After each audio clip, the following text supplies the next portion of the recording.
itong mahirap sa atin. Minsan, ang tao ay may ugali na basta safe na siya, okay na.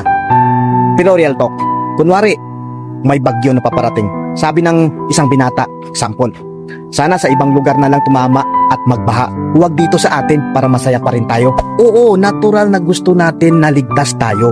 Pero isipin mo rin, kung sa iba naman tatama, sila ang magdurusa, sila ang mawala ng bahay, sila ang maghihirap. Tapos ikasasaya mo? Napaka-selfish naman noon. Di ba? Grabe, ang tunay na malasakit, hindi lang umiikot sa sarili mong mundo. Hindi mo kailangang hintayin na ikaw mismo ang madapa bago ka matutong umunawa.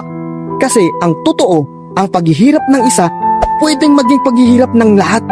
Magbaha sa kabilang bayan, maapektuhan pa rin tayo. Maapektuhan ang mga presyo ng pagkain, supply ng tubig at kalakalan. At higit pa doon, tao rin sila, may pamilya, may pangarap, may takot kagaya mo. Kaya wag mong gawing katuwaan ang downfall ng iba. Ang tunay na pagiging tao, nandiyan ang empathy, ang kakayahang makaramdam para sa iba. Kahit hindi ikaw ang direktang apektado, kasi sa dulo, iisa lang naman tayo. Kung sila ang babagsakan ngayon, bukas, baka ikaw naman. Diba? Tandaan mo yan.